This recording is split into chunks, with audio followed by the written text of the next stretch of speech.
Hey tout le monde! Aujourd'hui, on va retourner sur Dota pour se pencher sur un personnage que j'aime presque autant que Thorblade. Vous l'avez vu sur la miniature, on va se pencher sur la Broodmother. The spider comes.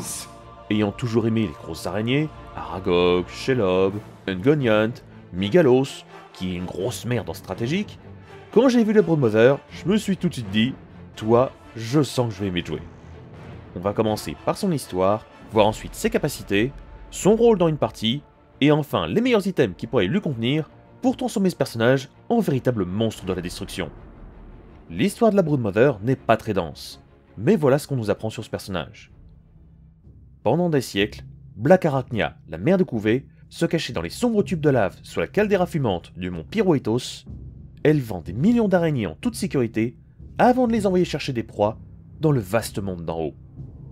Plus tard, le vizir de la cupidité, Toloptals, érigea sa ziggourate en magnétite sur les pentes du volcan mort, sachant que tous les pillards qui recherchaient sa richesse magnétique devraient survivre au passage hanté par les araignées.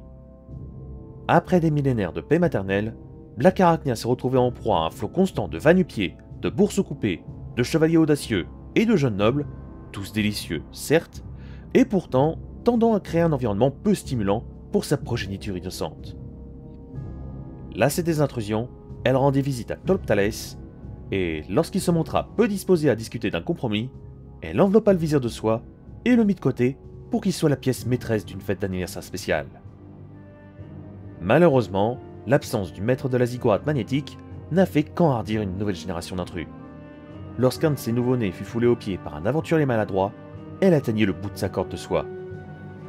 Broodmother s'est dirigée vers la surface, déclarant son intention de débarrasser le monde de tous les envahisseurs possibles, jusqu'au dernier héros si nécessaire, jusqu'à ce qu'elle puisse garantir que sa pépinière redevienne un environnement sûr et sain pour sa précieuse progéniture d'araignées. Parlons maintenant de ses capacités. La Broodmother possède 5 capacités, dont 2 qui peuvent être améliorées avec l'Academic Scepter. La première s'appelle Unseizable Hunger, donne un bonus de dégâts et de vol de vie à la Broodmother pendant quelques secondes. Pratique quand il faut aller à l'assaut d'un héros solitaire par exemple. Avec l'Academic Shard, elle obtient un boost de vitesse d'attaque. La deuxième capacité s'appelle Spinweb, qui permet de répandre une toile sur le sol afin de gagner en vitesse, mais également en régénération de PV. Elle permet également de ralentir une cible ennemie. Seul bémol, il existe un nombre limité de Spinweb utilisables. La troisième capacité, qui est très pratique pour mettre une pression à un adversaire, ou au contraire le finir, s'appelle Silken Bola. La Broodmother lance une boule de toile sur sa cible, qui la bloque pendant quelques secondes. La quatrième capacité, qui se débloque seulement avec l'Academic Scepter, s'appelle Spinner Snare.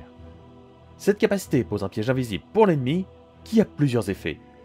Il révélera un ennemi caché, lui infligera des dégâts sur quelques secondes, et peut être déclenché plusieurs fois. Mais comme pour Spinweb, Spinner Snare ne peut être activé que 5 fois en même temps. La cinquième capacité qui risque d'être la plus utile pour la Broodmother s'appelle Spawn Speedering, une capacité à distance qui injecte ses petits dans une cible.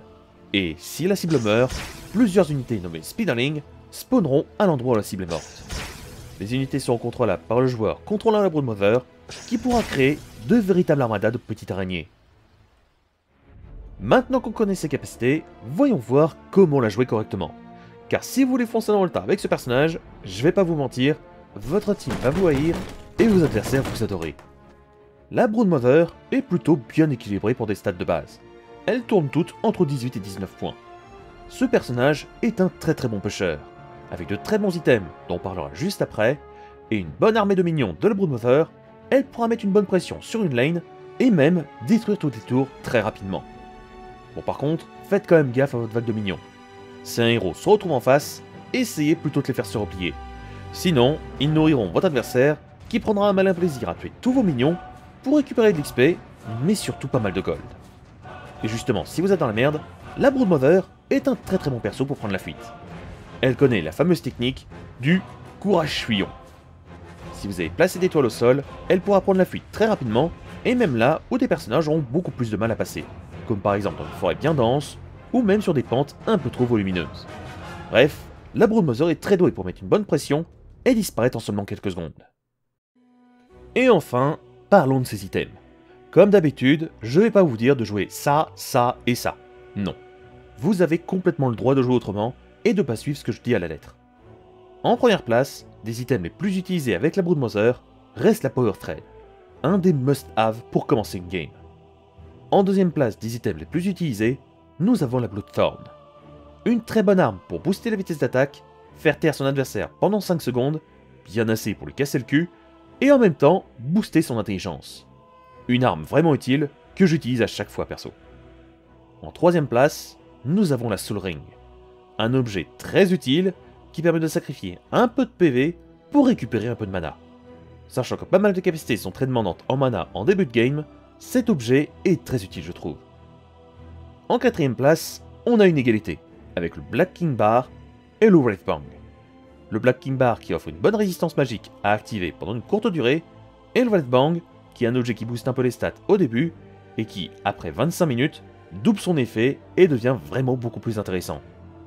En cinquième place, nous retrouvons bien sûr la Galip Shard, qui est beaucoup trop pratique pour la Broodmother, car comme je l'ai dit plus tôt, elle améliore la première capacité, Insatiable Hunger. Et en plus c'est inconsommable, donc ça prend pas de place dans l'inventaire. Et pour finir, les objets que moi je vous conseille.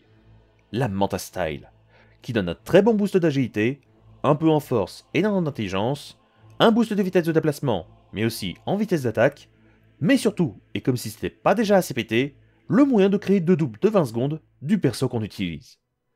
Un pouvoir qui peut être très pratique par exemple, pour lancer un assaut sur une tour avec tes 2 doubles et tes minions, pendant que toi, tu es tranquille en arrière, pour soit mieux prendre la fuite, ou au contraire, surprendre encore mieux celui qui voudra tuer tous tes minions. Et le deuxième item que j'aime bien prendre, c'est l'assaut cuirasse, qui donne un méchant boost de vitesse d'attaque, tout en donnant aussi un boost de défense aux alliés proches, comme par exemple aux minions. Voilà, maintenant vous savez tout sur ce personnage bien fourbe que j'adore, qu'est la Broodmother. N'hésitez pas à liker, à commenter et à partager cette vidéo, ça m'aiderait grandement à me faire connaître. Et quant à moi, je vous laisse, et on se retrouve dans quelques jours pour la prochaine vidéo. À la prochaine tout le monde!